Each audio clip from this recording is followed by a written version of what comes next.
Welcome to Bike Reviews Pro, your go-to source for in-depth insights on the latest motorcycles.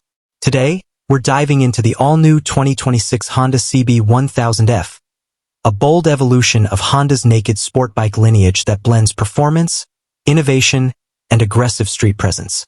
Design and styling. The 2026 CB1000F debuts with a completely refreshed design.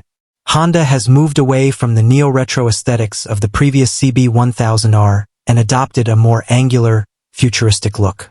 A sharper LED headlamp, minimalist tail section, and exposed frame give the bike a lean, muscular stance. The new tank shrouds and aerodynamic winglets hint at its performance potential while maintaining Streetfighter aggression. Engine and performance. At its core, the CB1000F features an updated 998 cubic centimeters inline-4 engine derived from the Fireblade, now tuned for smoother low-end torque and mid-range punch. Expect around 150 horsepower, refined throttle mapping, and a thrilling top end.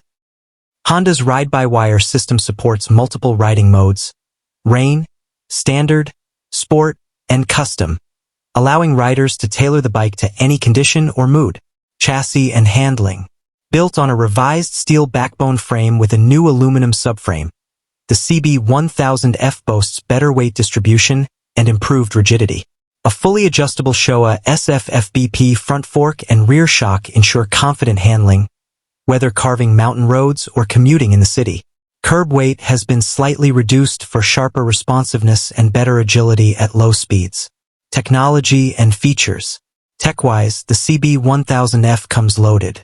A new 5-inch TFT display with smartphone connectivity gives riders access to navigation, calls, and media. Honda Selectable Torque Control, HSTC, cornering ABS, and a bidirectional quickshifter come standard, reflecting Honda's focus on rider safety and experience. Final thoughts. The 2026 Honda CB1000F is more than just an update. It's a transformation. With a radical new look, enhanced engine dynamics, and cutting-edge features, it reclaims its place in the leader-class naked bike segment. Stay tuned to Bike Reviews Pro for the full ride review and comparison tests.